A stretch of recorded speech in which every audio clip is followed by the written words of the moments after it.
Amor, odio y propaganda, la Guerra Fría. Una serie de 4 episodios con George Stroumboulopoulos. La lucha global por dominar la mente del mundo. Imagine que tiene el arma más poderosa jamás inventada y su peor enemigo también la tiene. Si cualquiera de ustedes la usa, podría significar el fin del mundo, literalmente. ¿Qué va a hacer? Eso es la Guerra Fría. Estados Unidos y la Unión Soviética quieren eliminarse el uno al otro, pero cada uno tiene que tener cuidado para no destruirse también a sí mismo. Por lo que luchan el uno contra el otro por cualquier medio a su alcance, y la propaganda es el arma más poderosa de todas. Es una competición implacable en todo tipo de campos: deportes, cultura, espacio exterior, incluso en la cocina. Es una guerra global, una lucha por conquistar los corazones de todos los seres humanos del planeta en un tiempo de amor, odio y propaganda. Amor, odio y propaganda, la Guerra Fría. Episodio 1, a la sombra del miedo.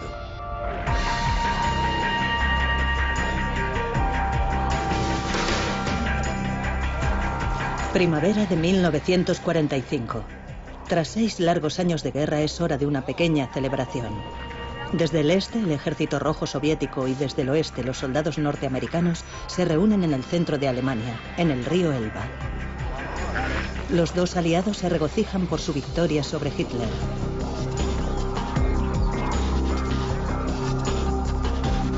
Aunque son extraños, hacen una fiesta como camaradas de armas.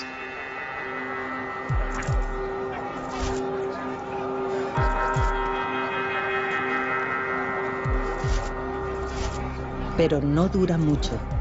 Ellos aún no lo saben, pero pronto el amor será reemplazado por el odio. Lo que unió a Estados Unidos y a la Unión Soviética durante la Segunda Guerra Mundial era el deseo común de derrotar al fascismo. Una vez conseguido este objetivo, las diferencias fundamentales que separaban a las dos superpotencias comenzaron a aparecer. La victoria aliada es indiscutible. Hitler se ha suicidado. Berlín, la capital del Tercer Reich, ha sido reducida a escombros. Sus ciudadanos están hambrientos y destrozados. El dictador soviético Joseph Stalin ganó a lo grande en la Segunda Guerra Mundial e intentó aprovechar al máximo su victoria, aunque eso significara reescribir la historia. En este documental, Stalin llega a Berlín. Los años de guerra han enseñado al líder soviético que a la hora de la propaganda, la verdad es opcional. Aun cuando Stalin nunca puso un pie en Berlín, hacer que la gente creyera que estuvo allí, en el lugar de la derrota de Hitler, es positivo para su imagen. Producido a petición suya y con guión del mismo Stalin, el documental lo presenta como al único arquitecto de la victoria aliada, un mensaje que se empeña en machacar en casa a la menor oportunidad. ¿Qué hemos ganado con esta guerra? Nuestra victoria es prueba de que el sistema político de los soviets ha triunfado y es fuerte. Stalin supervisa cada detalle de la producción. Él mismo elige al actor Mikhail Gelovani para el papel principal, aunque el actor medía más que el 1,63 m que medía el dictador. Y aunque les parezca una exageración, Stalin insiste en que el actor lo interprete como alguien jovial y afectuoso. ¡Larga vida a Stalin! Y de esta imagen, Stalin construye el culto a su personalidad como héroe de guerra y padrecito del pueblo. Paz y felicidad para todos vosotros, amigos míos. Gracias a toda la maquinaria de la propaganda, Stalin se convierte en el principal arquitecto de la victoria. Se convierte en el liberador de Europa, no en el ocupante, sino en el liberador. Stalin siempre daba la impresión de tenerlo todo bajo control, pero lo cierto es que está preocupado y se siente vulnerable. ¿Por qué? Pues porque los norteamericanos tienen un arma nueva de destrucción masiva muy poderosa y él no.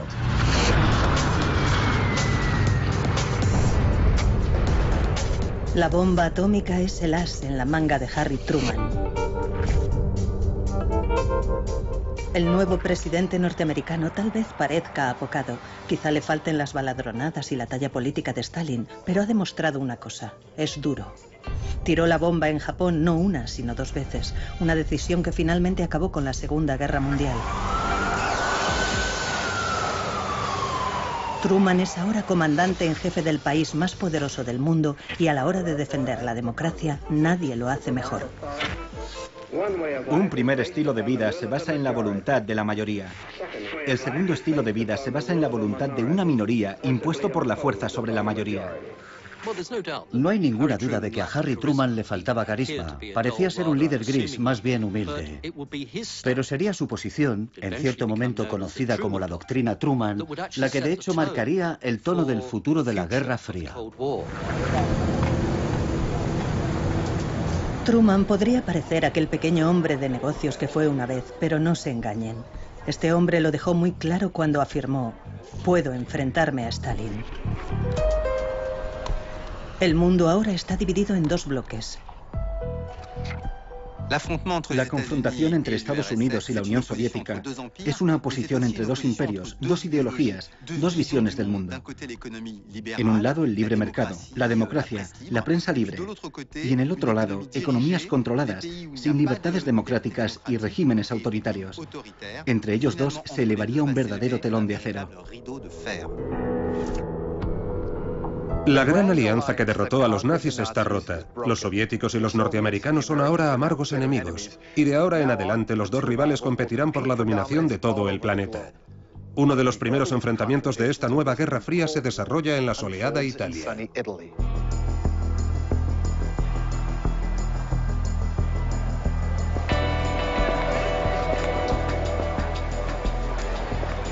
Este joven californiano no tiene ni idea de que está a punto de jugar un papel primordial en esta nueva guerra.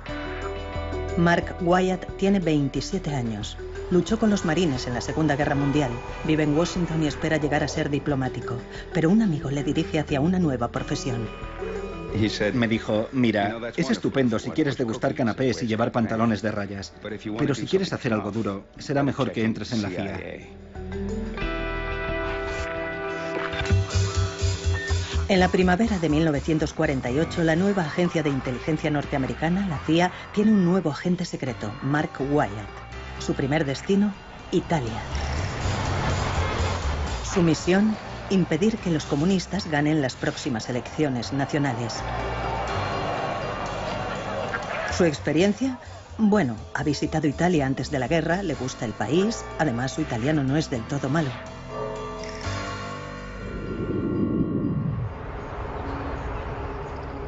Como la mayoría de los países de Europa Occidental, Italia está en ruinas. Todo tiene que reconstruirse.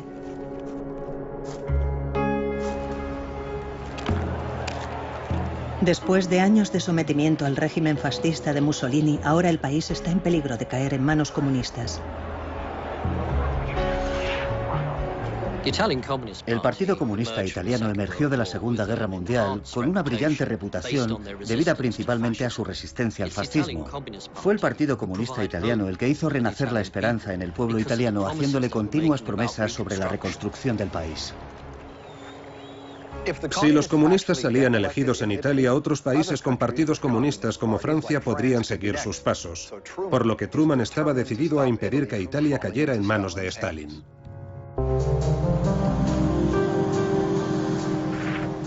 Tuvimos que crear un plan de acción encubierto para frustrar el avance soviético. Estaban ganando, se lo aseguro. En aquel momento, en el cuartel general de la CIA, estábamos muertos de miedo. Pero Norteamérica tiene un arma secreta de seducción masiva: el dinero, y en enormes cantidades. Wyatt empieza repartiendo maletines llenos de dinero a los políticos cristianodemócratas y básicamente a cualquiera que se presentara contra los comunistas. Es imperativo que toda la operación se mantenga en absoluto secreto. Aprendimos muchas cosas de aquella dificultad a la que nos enfrentábamos. Tuvimos que utilizar un operativo de la CIA para que, usando las herramientas de su oficio, transfiriese grandes sumas de dinero a un receptor. Y no solo eso, había que entrenar a ese receptor y sacar provecho de la vulnerable situación del país. Con el dinero de la CIA, los partidos anticomunistas imprimieron más de 40 millones de carteles. A lo largo de toda Italia, las paredes se convirtieron en campos de batalla.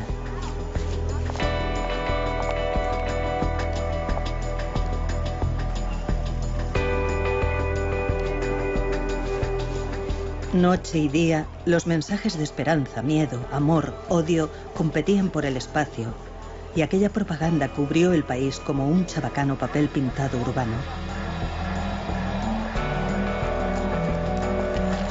Los comunistas tenían su propia fuente de financiación, Moscú.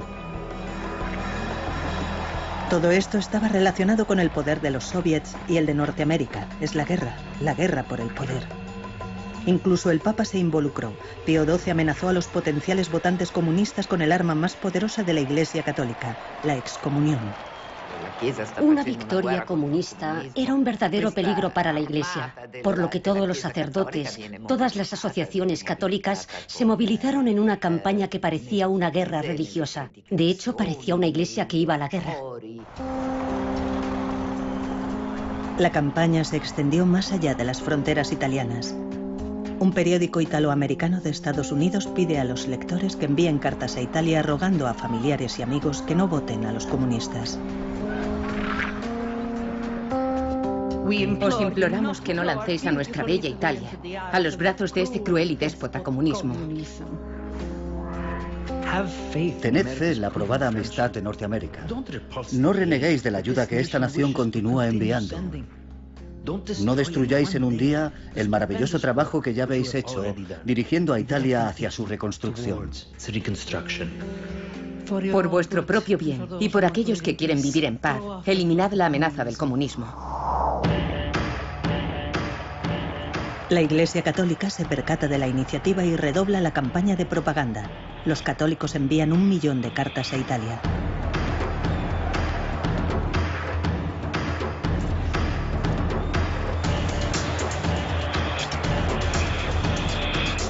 Los carteles y las cartas son estupendos para aquellos que saben leer, pero por entonces ese no es el caso de una gran cantidad de la población italiana. El mejor modo de llegar a ellos, las películas.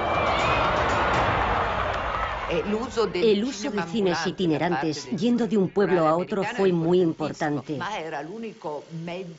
Fue la mejor manera de llegar a la población italiana, que estaba menos educada, y a los analfabetos. Y el uso de las imágenes en movimiento fue el mejor medio de extender la propaganda. Las películas son seleccionadas cuidadosamente por su propaganda anticomunista. El clásico de Hollywood, Ninotchka, resalta la diferencia entre los estilos de vida norteamericano y comunista. Si me quedo aquí una semana, le costará al pueblo ruso 7 vacas. Greta Garbo es la representación dura como una piedra de los soviets en París. Poco a poco sucumbe a los encantos de un hombre que encarna todo lo que ella odia. ¿Recuerdas los chistes que me contaste hace unos días? Me desperté en mitad de la noche y me reí. ¿Sabes? Eso está mal. No son graciosos. Son tontos, son estupideces. No es muy sutil ni muy bueno, pero funciona. La noche del 18 de abril de 1948, contra todo pronóstico, el Partido Cristiano-Demócrata derrota a los comunistas. La democracia podía haber triunfado, pero el modo en que triunfó, eso era cuestionable. El factor tiempo era vital. Nos hubiera gustado hacer esto de un modo más sofisticado. Pasar bolsas de dinero negro para manipular las elecciones políticas no es en realidad un acto demasiado atractivo. La inexperta CIA había superado su primera prueba. Sus tácticas de operaciones secretas se convirtieron en su marca en la guerra contra el comunismo.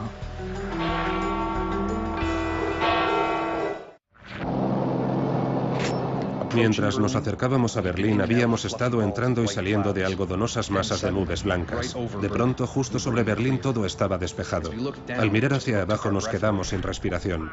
Nada de lo que había leído, oído o visto me preparó para esa visión de desolación y devastación que vi abajo.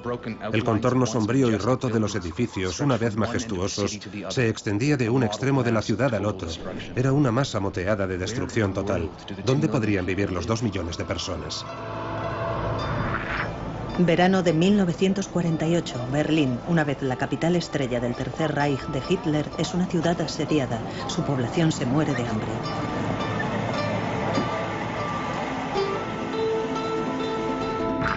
Gail Halvorsen y sus camaradas de armas de las fuerzas aéreas norteamericanas van en una misión: impedir que Berlín caiga en las manos de Stalin.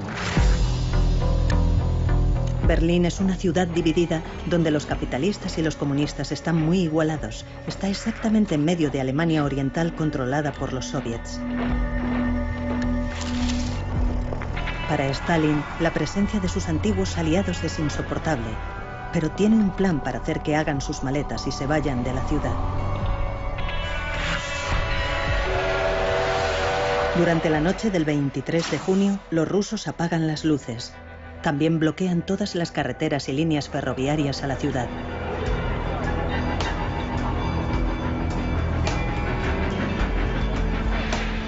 En una noche, más de 2,5 millones de personas se quedan aisladas del resto del mundo como rehenes en Berlín Occidental. Pero si Stalin creía que Truman iba a abandonar Berlín, le esperaba una sorpresa. La respuesta de Harry Truman: nos quedamos en Berlín. Punto.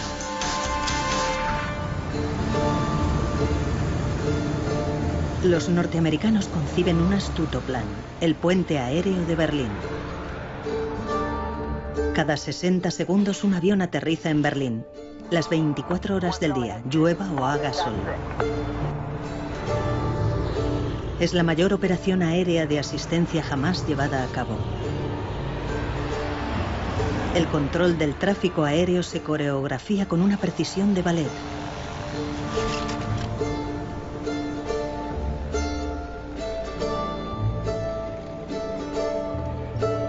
Para que Berlín sobreviva, necesita que lleguen más de 4.500 toneladas de suministros cada día, por lo que llaman a la misión Operación Vituallas.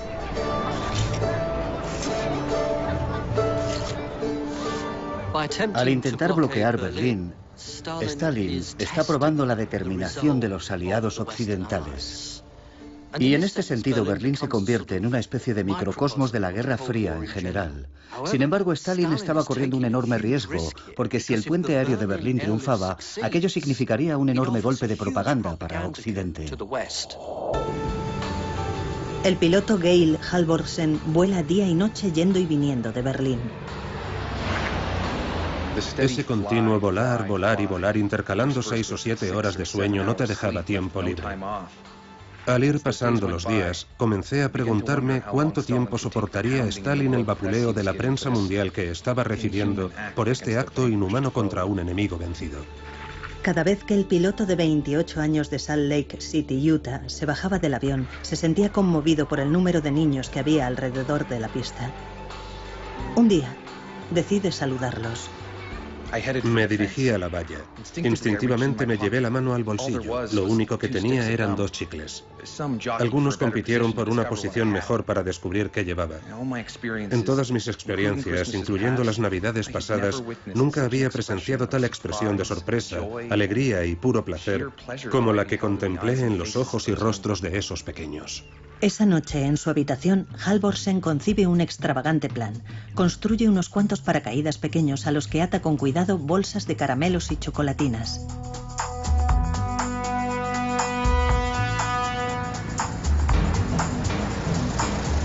En su siguiente vuelo, Halvorsen deja caer su dulce carga sobre las afueras de Berlín. Es un éxito instantáneo. Para los niños se convierte en el bombardero de dulces.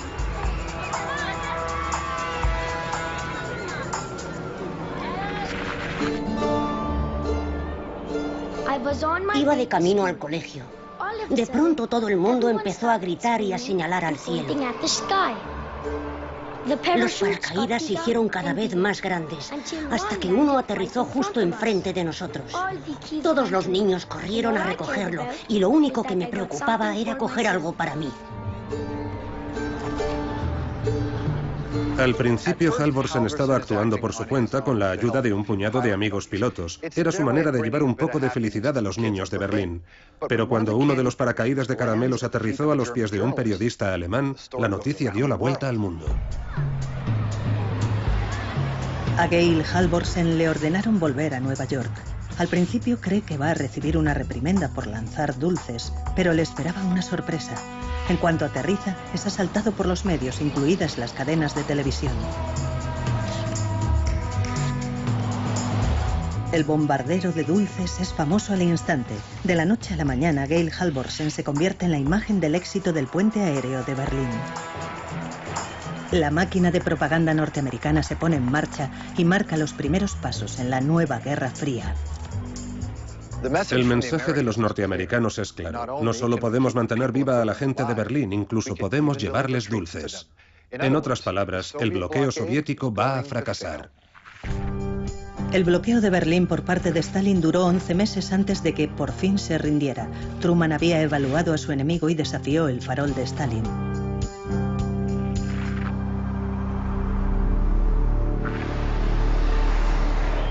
El éxito del puente aéreo fue otra derrota embarazosa para Stalin.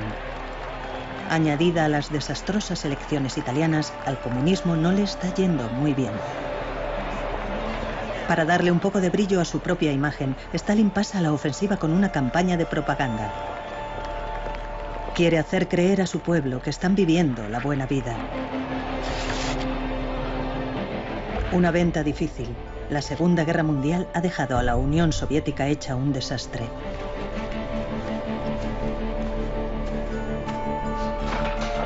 Stalin tiene que reconstruirla, pero tiene otras prioridades. Su mayor temor es un ataque de los norteamericanos, por lo que emplea una enorme cantidad de dinero en rearmarse, y más específicamente en construir su propia bomba nuclear.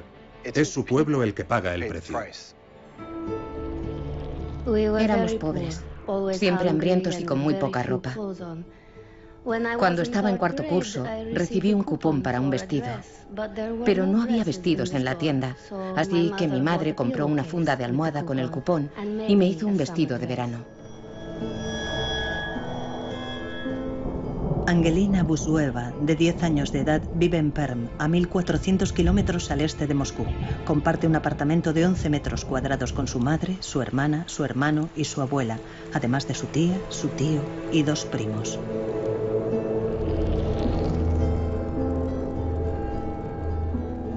El eslogan "Gracias Stalin por nuestra feliz infancia" era una contradicción con la realidad. Yo no era feliz en absoluto. ¿Cómo puedes hablar de felicidad cuando vas pobremente vestida y siempre tienes hambre? Angelina no está sola. En 1946, Stalin recibe más de 500.000 de cartas de quejas de ciudadanos soviéticos. Algunos están muy enfadados, pero sorprendentemente la mayoría continúa adorando a Stalin. No parecen culparle de su miseria. Vivimos pobremente. No recibimos pago por nuestro trabajo en las granjas colectivas. Nuestros hijos están hambrientos. Pero usted no sabe nada de esto. Los únicos que engordan y están calientes son sus burócratas. Tejen historias para contarle, camarada Stalin. Le están engañando y mintiendo. Escribir al partido, escribir al régimen, a Stalin, era algo que se practicaba años antes de la guerra. Había una tradición en Rusia de considerar al zar como una especie de dios que podía ayudar a la gente sencilla a resolver sus problemas. Y lo mismo pasó con Stalin. La gente escribía a Stalin para quejarse antes de la guerra. Le escribían para quejarse después de la guerra. Y después de la guerra, la gente tenía grandes expectativas, porque hicieron enormes sacrificios por la victoria, enormes sacrificios, por lo que creían merecer recompensa. Y cuando vieron que la recompensa no llegaba, querían que Stalin supiera lo que estaba pasando. Mientras el pueblo soviético clamaba por pan, Stalin les dio películas, e incluso tuvieron que pagar por verlas. Decenas de películas se exhiben en cines o al aire libre por todo el país. Irónicamente, como la industria del cine ruso fue completamente destruida durante la guerra, proyectan películas norteamericanas como Lo que el viento se llevó. Это будет кольцо с самым большим бриллиантом. Tener suficientes recursos para reconstruir el país y para producir películas que sean antinorteamericanas es demasiado paradójico. Tuvieron que echar mano de películas producidas por el enemigo, películas llamadas Trofeo, que capturó el Ejército Rojo cuando ocupó la Europa Oriental, especialmente en Alemania. Así que exhibían películas norteamericanas como Tarzán o la serie de Tarzán, proyectadas en los cines soviéticos después de la guerra. Y por supuesto, a la gente le encantaba ver esas películas. Las veían muchas veces. Y el dinero fluía hacia el presupuesto oficial soviético. Parte de ese dinero fue empleado en reconstruir la industria del cine soviético, que puede ponerse en marcha para producir cine de propaganda soviética. Pero mucho de ese dinero fue directamente a la investigación nuclear soviética. El 29 de agosto de 1949, desde un avión sobre el desierto de Kazajistán, la Unión Soviética detonó su primera bomba nuclear. Fue llamada Primer Rayo. Stalin ahora tenía su propia bomba. La balanza nuclear está equilibrada, por ahora. El mundo de pronto es un lugar mucho más peligroso.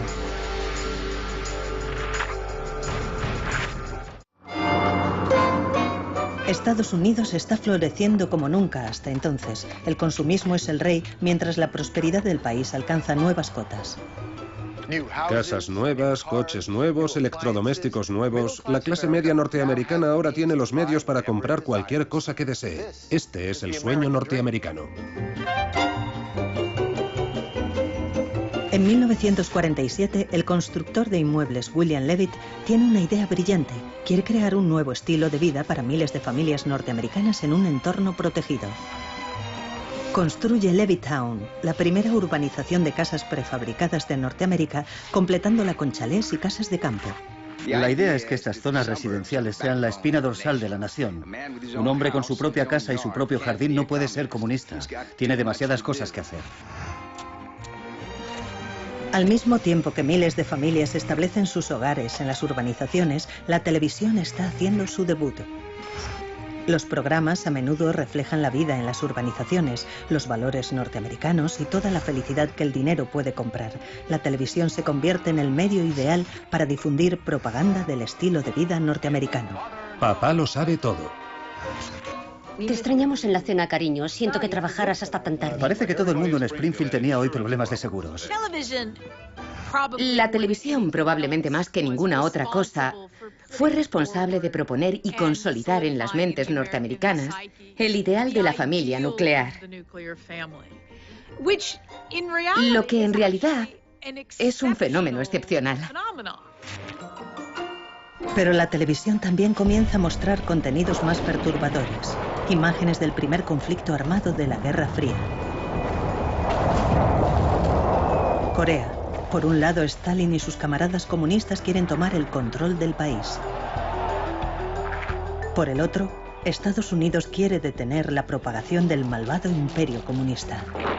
Norteamérica en este momento estaba librando una guerra en Corea contra el comunismo y por primera vez la televisión estaba llevando este acontecimiento hasta las casas de los norteamericanos ordinarios. Es en este clima de miedo cuando el senador Joseph McCarthy entra en la arena política y explota las oportunidades de la propaganda. El Departamento de Estado está infestado de comunistas. Tengo aquí en mi mano una lista de 205 nombres de miembros del Partido Comunista que le ha sido entregada al secretario de Estado. Con esta declaración, el senador republicano por Wisconsin, de 41 años de edad, está a punto de redoblar el factor del miedo y la paranoia hacia los rojos en Norteamérica.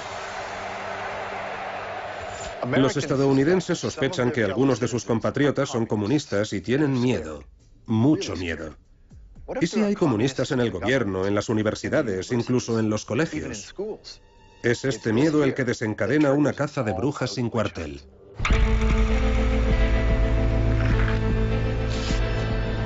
La caza de brujas comunistas está en marcha y habrá muchas bajas.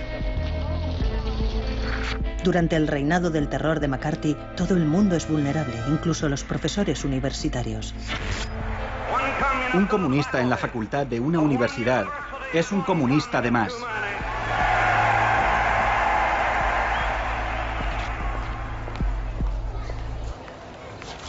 Los poderes establecidos contra mí eran ejercidos por idiotas y la caza de rojos no desafió mis creencias, desafiaba mi libertad.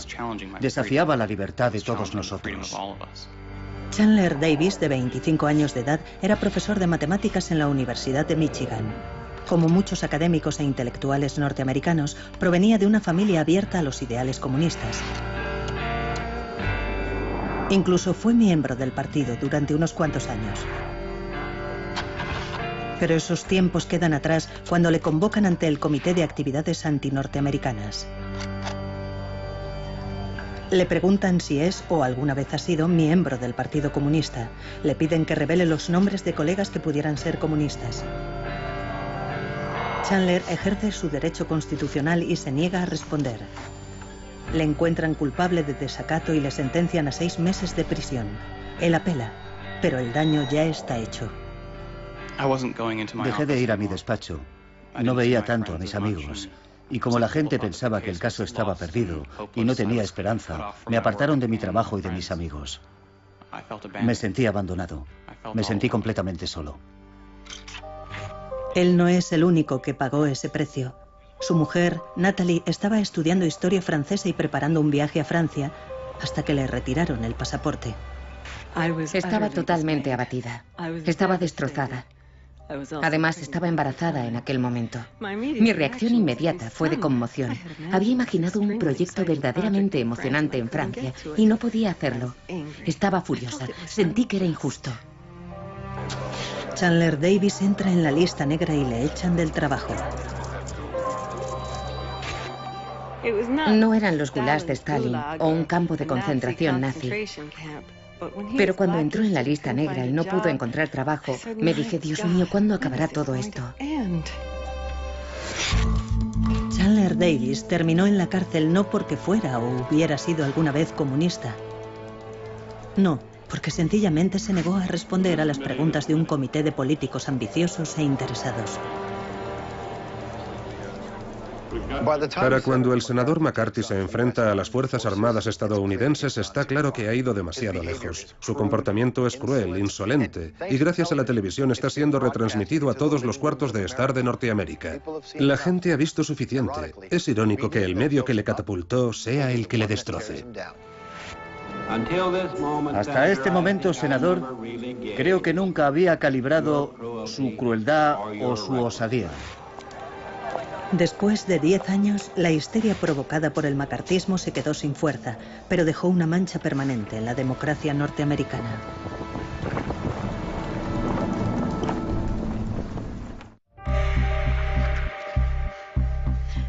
Fuimos acusados 14 cabezas de turco, acusados de todos los pecados y todos los males, víctimas forzadas a expiar, sacrificados en el altar del socialismo.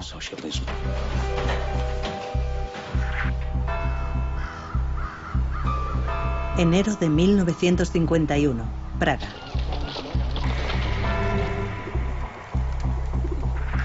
A Arthur London le están siguiendo, y él lo sabe.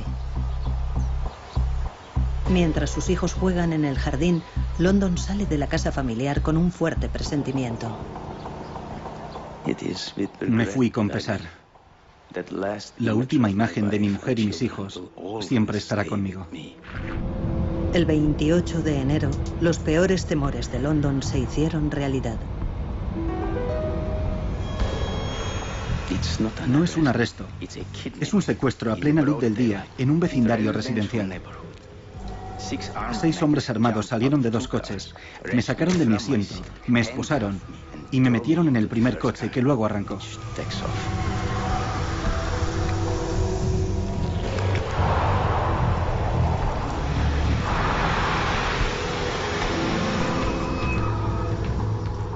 Stalin es clínicamente un paranoico, por lo que no debería ser una sorpresa que él también viera espías y traidores por todas partes. Por lo que al mismo tiempo que el macartismo está arrasando Norteamérica, Stalin empieza su propia limpieza ideológica, pero sus métodos son decididamente más brutales. Estos juicios no son nada nuevo para Stalin, forman parte de sus trucos de oficio. Empleó tácticas similares en los años 30 para eliminar a sus oponentes políticos. Stalin quiere traer a todas sus ovejas de vuelta al rebaño. Siente que algunos de los países del bloque comunista se están alejando de la línea del partido de Moscú. Está receloso en particular con Checoslovaquia, que antes era una democracia. Sospecha que ciertos políticos checos como Arthur London, de 36 años, viceministro de Asuntos Exteriores del gobierno, tienen tendencias liberales.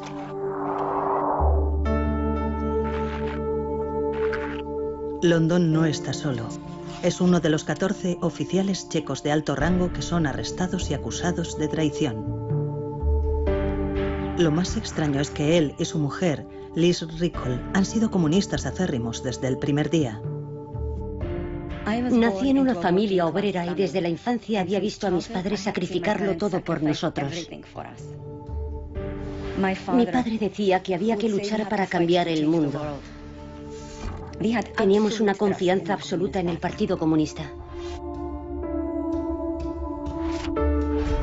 Los captores de Arthur London le hicieron pasar los primeros 6 meses en prisión, torturándole y haciéndole pasar hambre. Los oficiales le amenazaban con un juicio secreto tras el que prometían que sería ahorcado. Le acusaban de todo, pero principalmente le acusaban de ser el jefe de un grupo de espías norteamericanos en Checoslovaquia. Al final, bajo presión, se desmoronó y firmó una confesión falsa. Pido que los acusados sean sentenciados a muerte, que vuestro juicio los golpee sin piedad. El 20 de noviembre de 1952, en el Tribunal Supremo de Pankrak, el fiscal lee la acusación frente a los 14 acusados. Sentí como si estuviera en un escenario, cada uno de nosotros preparados para interpretar su papel en esta ficción perfectamente orquestada. Uno tras otro todos repetimos lo mismo. Acepto mi sentencia y renuncio a mi derecho a apelar. Los juicios de Praga fueron en esencia juicios de espectáculo. Fueron planeados de antemano, pero las confesiones al final eran lo más importante. Los ciudadanos tenían que ver que se habían cometido errores, que habían pecado contra el Estado. Y son estas confesiones lo verdaderamente esencial. Aquí es donde estaba el valor de la propaganda. La mayoría de las personas del otro lado del telón de acero no tenían televisión, pero el juicio fue retransmitido por la radio y todo el país estaba escuchando. El mayor juicio espectáculo de la Guerra Fría estaba en marcha. La mujer de Arthur London, Liz, que estaba escuchando el juicio, se queda anonadada por lo que escucha. El montaje es tan perfecto, la propaganda tan bien orquestada que Liz, de hecho, está dividida entre la fe en su marido y la lealtad al Partido Comunista. Fue como si el cielo se me hubiera caído encima. Mi primera reacción fue que si había confesado, entonces era verdad, y eso me puso furiosa contra mi marido. En ese momento escribí una carta diciendo que, como esposa, la situación era terrible. Él era el hombre al que amaba, el padre de mis hijos, pero como comunista no tenía más opción que alegrarme de que una banda de traidores hubieran sido arrestados y que todos merecían su destino, mi marido incluido. De los 14 acusados, 11 fueron sentenciados a muerte. Arthur London y otros 2 recibieron sentencias de prisión perpetua. El 3 de diciembre de 1952, los 11 traidores a la causa comunista son ahorcados en la prisión de Pankrak, en Praga.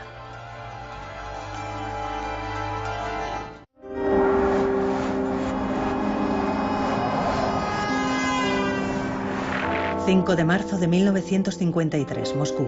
Joseph Stalin, el hombre que ha dirigido a la Unión Soviética con puño de hierro durante 25 años, ha muerto.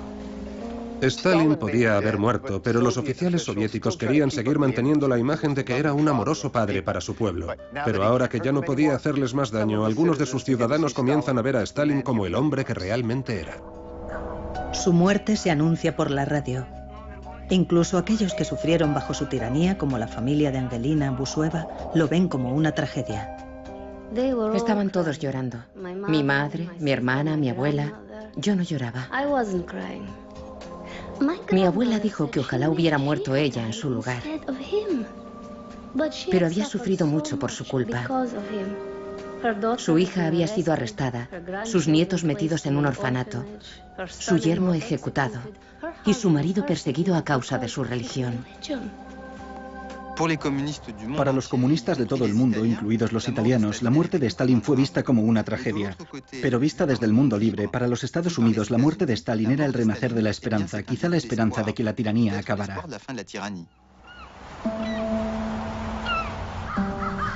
Tras la muerte de Stalin, mejoraron las condiciones de la detención de Arthur London, aun cuando seguía condenado a cadena perpetua.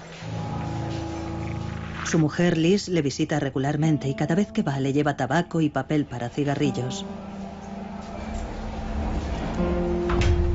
En su celda, Arthur London usa el papel para escribir la historia de lo que le ha pasado. Oculta estas páginas en miniatura en el falso fondo de su caja de tabaco. Cada vez que Liz le visita, se las entrega. Poco a poco, papel a papel, Liz London descubre la verdad, pero tarda un año en saber la historia completa.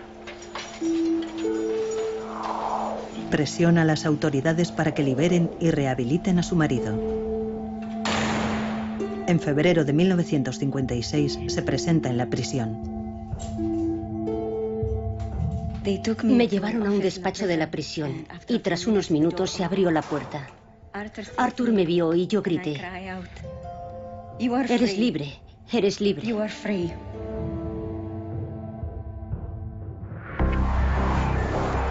Pocos meses antes de la muerte de Stalin, Harry Truman había salido de la escena política. Podía haberse presentado otra vez a las elecciones presidenciales de 1952, pero con 68 años de edad eligió retirarse. El hombre que hizo agachar la mirada a Stalin dejaría su marca en la historia del mundo. Supongo que la historia recordará mi mandato presidencial como los años en que la Guerra Fría comenzó a ensombrecer nuestras vidas. Harry Truman pasó a la historia como el único hombre que ha usado una bomba nuclear como arma. Pero también entendió que la bomba podría significar el fin de la humanidad. Lo que vemos en el periodo temprano de la Guerra Fría es que la propaganda está dominada por el miedo a la aniquilación nuclear. Pero lo que también se demuestra es que la propaganda es una especie de sustituto del campo de batalla tradicional asociado con las guerras anteriores. La propaganda se ha convertido en una herramienta ideológica y llegará a ser algo más importante incluso en el siguiente periodo.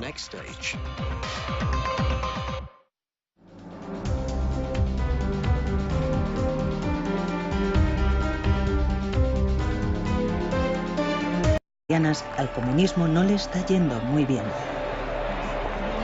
Para darle un poco de brillo a su propia imagen, Stalin pasa a la ofensiva con una campaña de propaganda. Quiere hacer creer a su pueblo que están viviendo la buena vida. Una venta difícil. La Segunda Guerra Mundial ha dejado a la Unión Soviética hecha un desastre.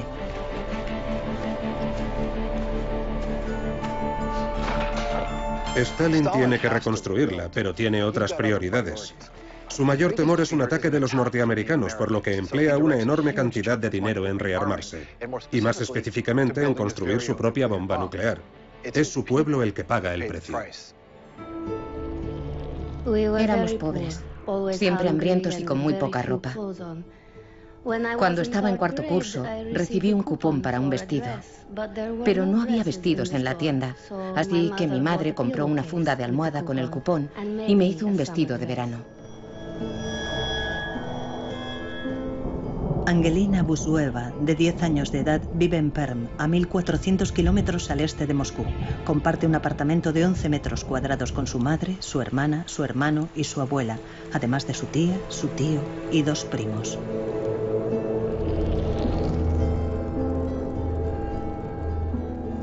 El eslogan "Gracias Stalin por nuestra feliz infancia" era una contradicción con la realidad. Yo no era feliz en absoluto. ¿Cómo puedes hablar de felicidad cuando vas pobremente vestida y siempre tienes hambre? Angelina no está sola.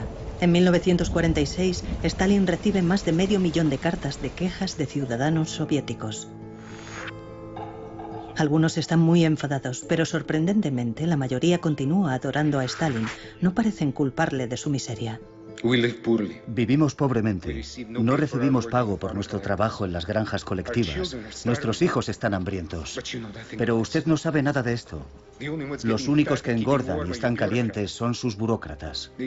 Tejen historias para contarle, camarada Stalin. Le están engañando y mintiendo. Escribir al partido, escribir al régimen, a Stalin, era algo que se practicaba años antes de la guerra. Había una tradición en Rusia de considerar al zar como una especie de dios que podía ayudar a la gente sencilla a resolver sus problemas. Y lo mismo pasó con Stalin. La gente escribía a Stalin para quejarse antes de la guerra. Le escribían para quejarse después de la guerra. Y después de la guerra, la gente tenía grandes expectativas, porque hicieron enormes sacrificios por la victoria, enormes sacrificios, por lo que creían merecer recompensa. Y cuando vieron que la recompensa no llegaba, fuimos acusados 14 cabezas de turco, acusados de todos los pecados y todos los males, víctimas forzadas a expiar, sacrificados en el altar del socialismo.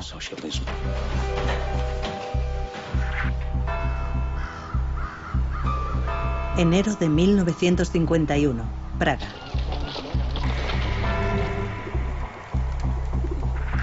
A Arthur London le están siguiendo, y él lo sabe. Mientras sus hijos juegan en el jardín, London sale de la casa familiar con un fuerte presentimiento. Me fui con pesar. La última imagen de mi mujer y mis hijos siempre estará conmigo. El 28 de enero, los peores temores de London se hicieron realidad. No es un arresto, es un secuestro a plena luz del día en un vecindario residencial. 6 hombres armados salieron de 2 coches, me sacaron de mi asiento, me esposaron y me metieron en el primer coche que luego arrancó.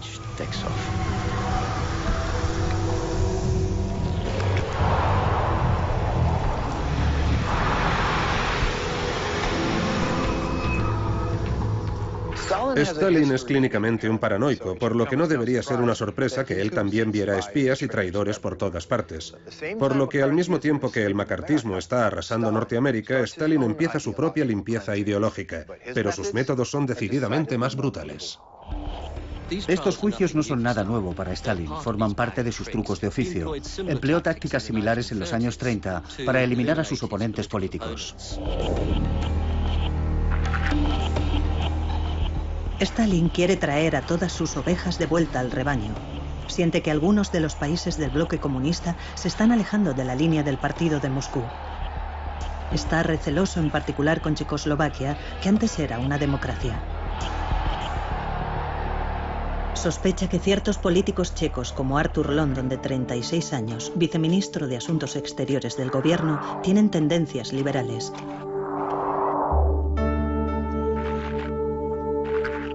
London no está solo. Es uno de los 14 oficiales checos de alto rango que son arrestados y acusados de traición. Lo más extraño es que él y su mujer, Liz Rickle, han sido comunistas acérrimos desde el primer día. Nací en una familia obrera y desde la infancia había visto a mis padres sacrificarlo todo por nosotros. Mi padre decía que había que luchar para cambiar el mundo. Teníamos una confianza absoluta en el Partido Comunista. Ganó a lo grande en la Segunda Guerra Mundial e intentó aprovechar al máximo su victoria, aunque eso significara reescribir la historia.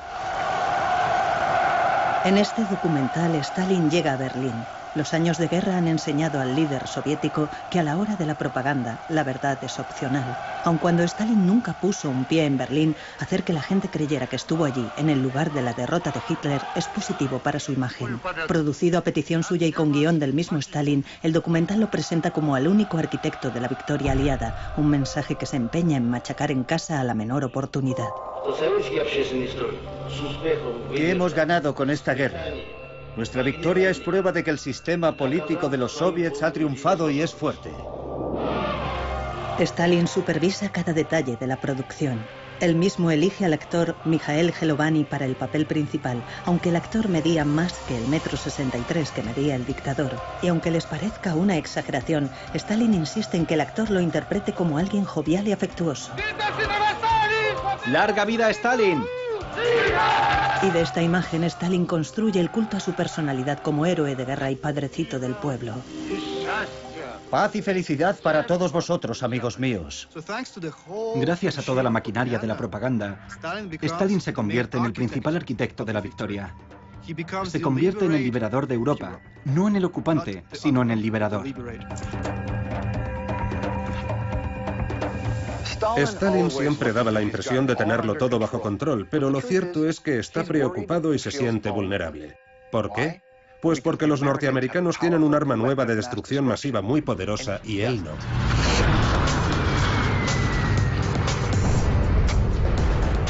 La bomba atómica es el as en la manga de Harry Truman.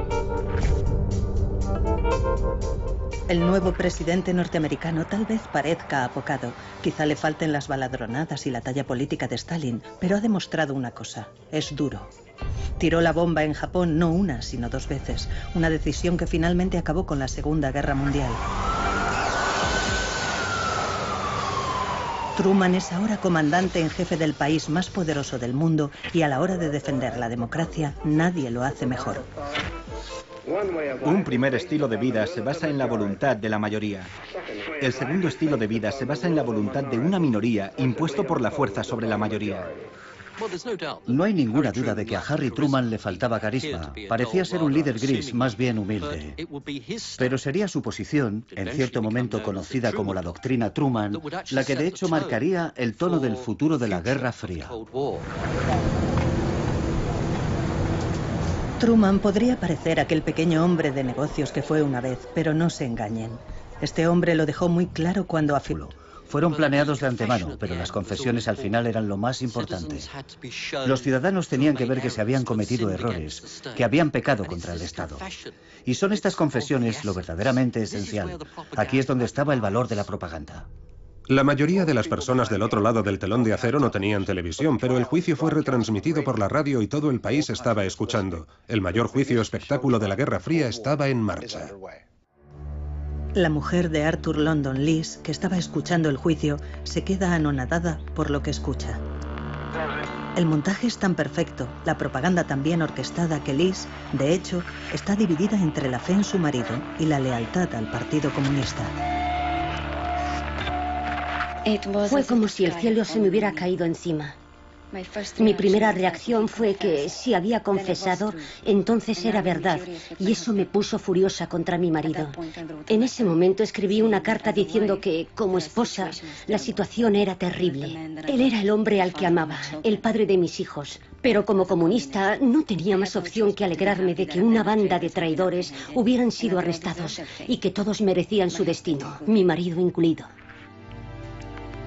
De los 14 acusados, 11 fueron sentenciados a muerte. Arthur London y otros 2 recibieron sentencias de prisión perpetua. El 3 de diciembre de 1952, los 11 traidores a la causa comunista son ahorcados en la prisión de Pankrak, en Praga.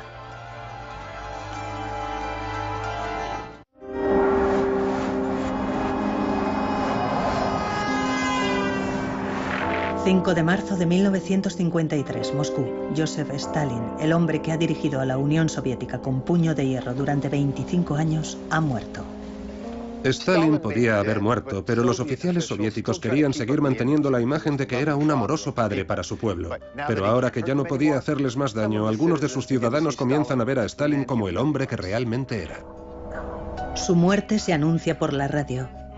Incluso aquellos que sufrieron bajo su tiranía, como la familia de Angelina Busueva, lo ven como una tragedia. Estaban todos llorando. Mi madre, mi hermana, mi abuela. Yo no lloraba. Mi abuela dijo que ojalá hubiera muerto ella en su lugar. Pero había sufrido mucho por su culpa. Su hija había sido arrestada, sus nietos metidos en un orfanato, su yerno ejecutado y su marido perseguido a causa de su religión. Para los comunistas de todo el mundo, incluidos los italianos, la muerte de Stalin fue vista como una tragedia. Pero vista desde el mundo libre, para los Estados Unidos, la muerte de Stalin era el renacer de la esperanza, quizá la esperanza de que la tiranía acabara. Bajas. Durante el reinado del terror de McCarthy, todo el mundo es vulnerable, incluso los profesores universitarios. Un comunista en la facultad de una universidad es un comunista de más.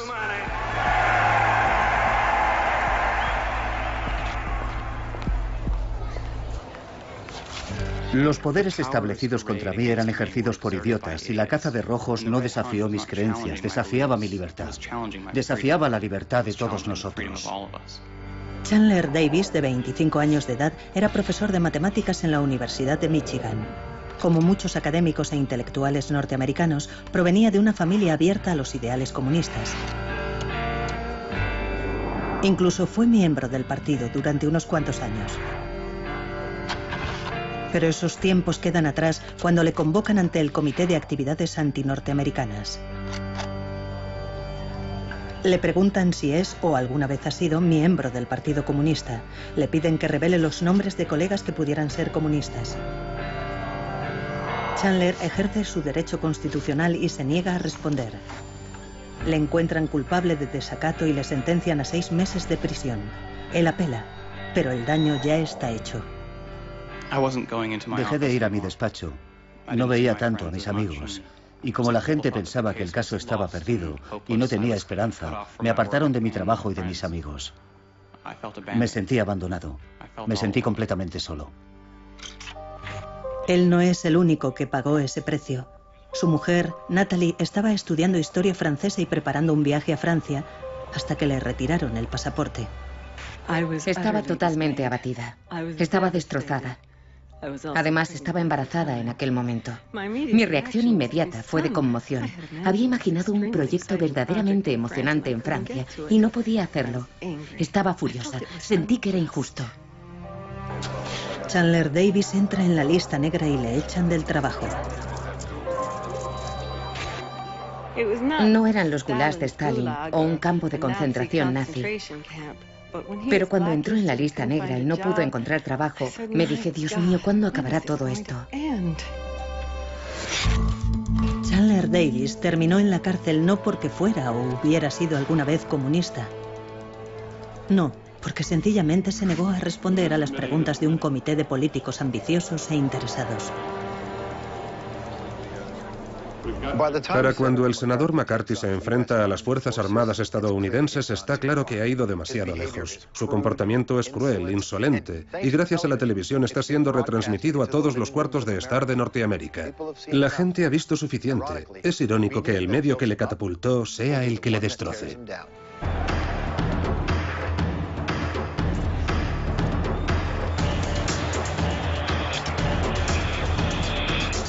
Los carteles y las cartas son estupendos para aquellos que saben leer, pero por entonces ese no es el caso de una gran cantidad de la población italiana. El mejor modo de llegar a ellos, las películas. El uso de cines itinerantes yendo de un pueblo a otro fue muy importante. Fue la mejor manera de llegar a la población italiana, que estaba menos educada, y a los analfabetos. Y el uso de las imágenes en movimiento fue el mejor medio de extender la propaganda. Las películas son seleccionadas cuidadosamente por su propaganda anticomunista. El clásico de Hollywood, Ninotchka, resalta la diferencia entre los estilos de vida norteamericano y comunista. Si me quedo aquí una semana, le costará al pueblo ruso 7 vacas. Greta Garbo es la representación dura como una piedra de los soviets en París. Poco a poco sucumbe a los encantos de un hombre que encarna todo lo que ella odia. ¿Recuerdas los chistes que me contaste hace unos días? Me desperté en mitad de la noche y me reí. ¿Sabes? Eso está mal. No son graciosos. Son tontos, son estupideces. No es muy sutil ni muy bueno, pero funciona. La noche del 18 de abril de 1948, contra todo pronóstico, el Partido Cristiano-Demócrata derrota a los comunistas. La democracia podía haber triunfado, pero el modo en que triunfó, eso era cuestionable. El factor tiempo era vital. Nos hubiera gustado hacer esto de un modo más sofisticado. Pasar bolsas de dinero negro para manipular las elecciones políticas no es en realidad un acto demasiado atractivo. La inexperta CIA había superado su primera prueba. Sus tácticas de operaciones secretas se convirtieron en su marca en la guerra contra el comunismo.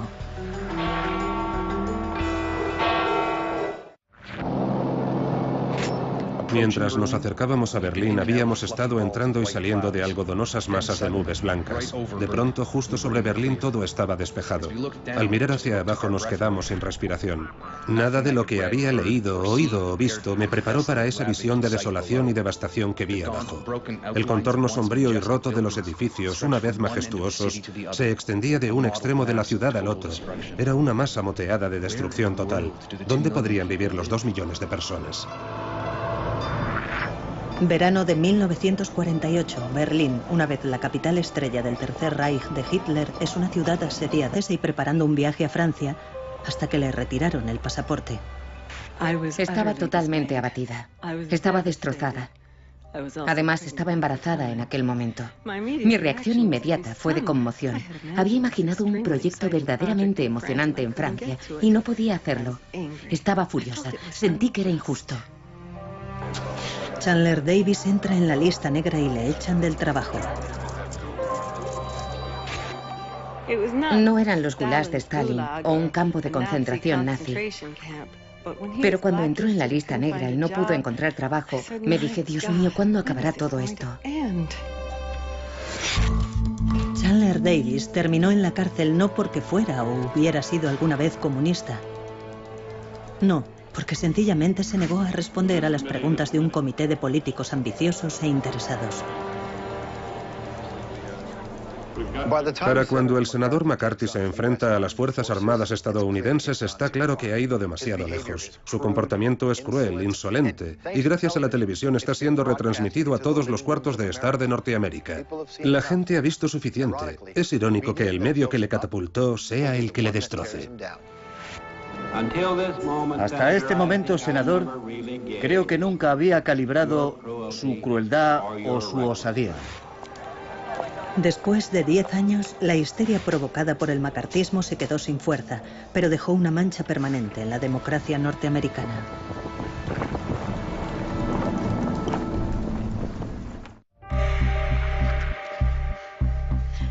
Fuimos acusados 14 cabezas de turco, acusados de todos los pecados y todos los males, víctimas forzadas a expiar, sacrificados en el altar del socialismo.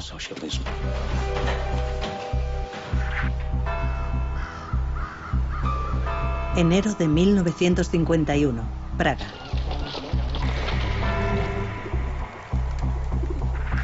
A Arthur London le están siguiendo, y él lo sabe.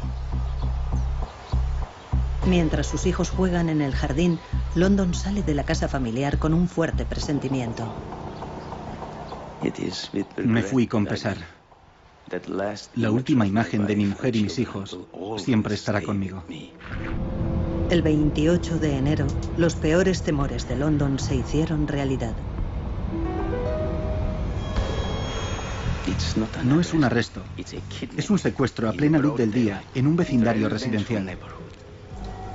6 hombres armados salieron de 2 coches, me sacaron de mi asiento, me esposaron y me metieron en el primer coche que luego arrancó.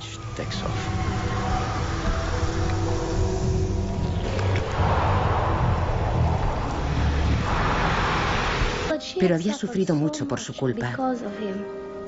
Su hija había sido arrestada, sus nietos metidos en un orfanato, su yerno ejecutado y su marido perseguido a causa de su religión. Para los comunistas de todo el mundo, incluidos los italianos, la muerte de Stalin fue vista como una tragedia. Pero vista desde el mundo libre, para los Estados Unidos la muerte de Stalin era el renacer de la esperanza, quizá la esperanza de que la tiranía acabara.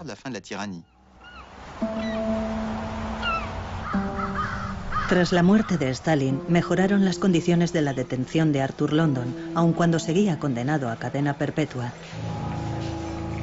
Su mujer Liz le visita regularmente y cada vez que va le lleva tabaco y papel para cigarrillos. En su celda, Arthur London usa el papel para escribir la historia de lo que le ha pasado. Oculta estas páginas en miniatura en el falso fondo de su caja de tabaco. Cada vez que Liz le visita, se las entrega. Poco a poco, papel a papel, Liz London descubre la verdad, pero tarda un año en saber la historia completa. Presiona a las autoridades para que liberen y rehabiliten a su marido. En febrero de 1956 se presenta en la prisión. Me llevaron a un despacho de la prisión y tras unos minutos se abrió la puerta. Arthur me vio y yo grité: "Eres libre, eres libre".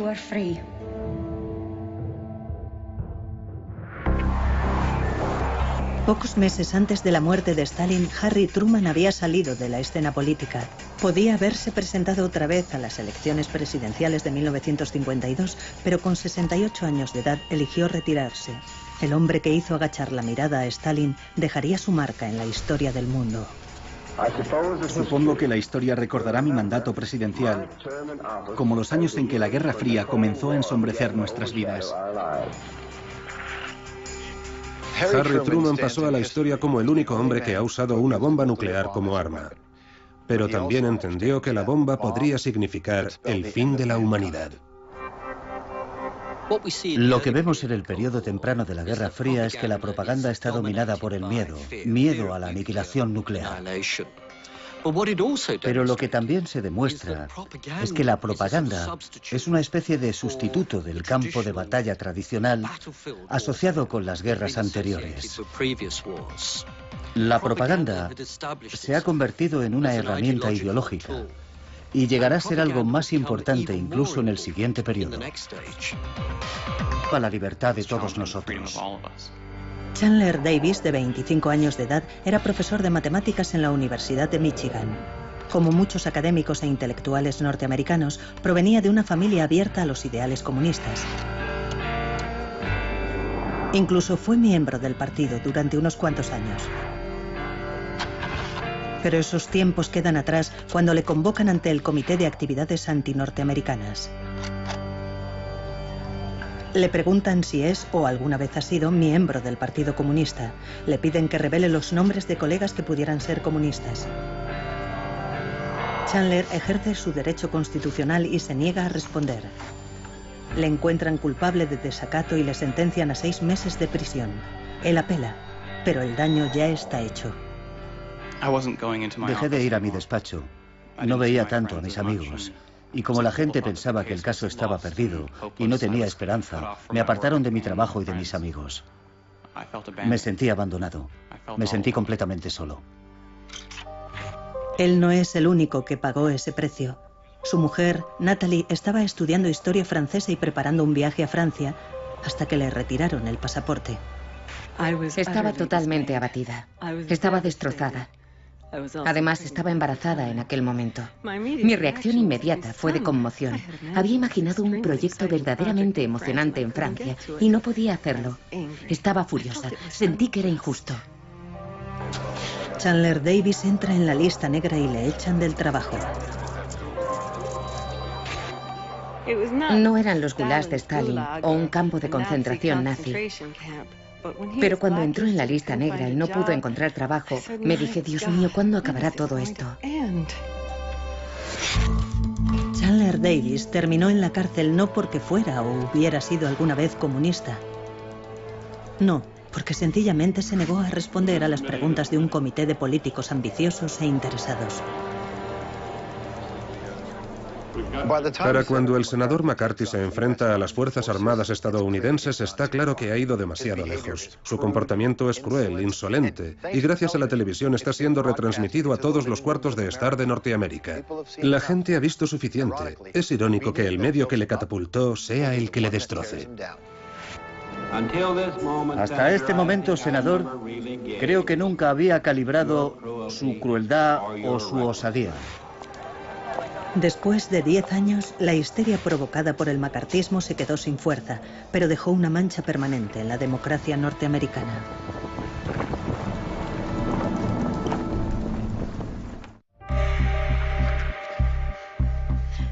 Fuimos acusados 14 cabezas de turco. Campaña que parecía una guerra religiosa. De hecho, parecía una iglesia que iba a la guerra. La campaña se extendió más allá de las fronteras italianas. Un periódico italoamericano de Estados Unidos pide a los lectores que envíen cartas a Italia rogando a familiares y amigos que no voten a los comunistas. Os imploramos que no lancéis a nuestra bella Italia a los brazos de ese cruel y déspota comunismo. Tened fe en la probada amistad de Norteamérica. No reneguéis de la ayuda que esta nación continúa enviando. No destruyáis en un día el maravilloso trabajo que ya habéis hecho dirigiendo a Italia hacia su reconstrucción. Por vuestro propio bien y por aquellos que quieren vivir en paz, eliminad la amenaza del comunismo. La Iglesia Católica se percata de la iniciativa y redobla la campaña de propaganda. Los católicos envían 1 millón de cartas a Italia.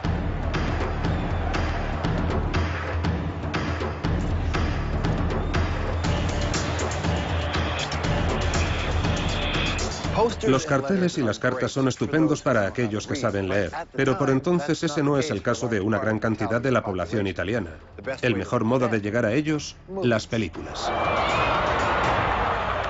El uso de cines itinerantes yendo de un pueblo a otro fue muy importante.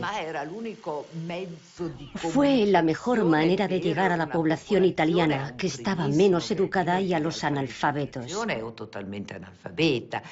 Y el uso de las imágenes en movimiento fue el mejor medio de extender la propaganda. Las películas son seleccionadas cuidadosamente por su propaganda anticomunista. El clásico de Hollywood, Ninotchka, resalta la diferencia entre los estilos de vida norteamericano y comunista.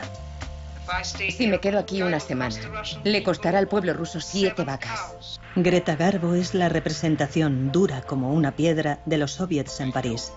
Poco a poco sucumbe a los encantos de un hombre que encarna todo lo que ella odia. ¿Recuerdas los chistes que me contaste hace unos días? Me desperté en mitad de la noche y me reí. ¿Sabes? Eso está mal. No son graciosos. Son tontos, son estupideces. No es muy sutil ni muy bueno, pero funciona. La noche del 18 de abril de 1948, contra todo pronóstico, el Partido Cristiano-Demócrata derrota a los comunistas. La democracia podía haber triunfado, pero el modo en que triunfó, eso era cuestionable. El factor tiempo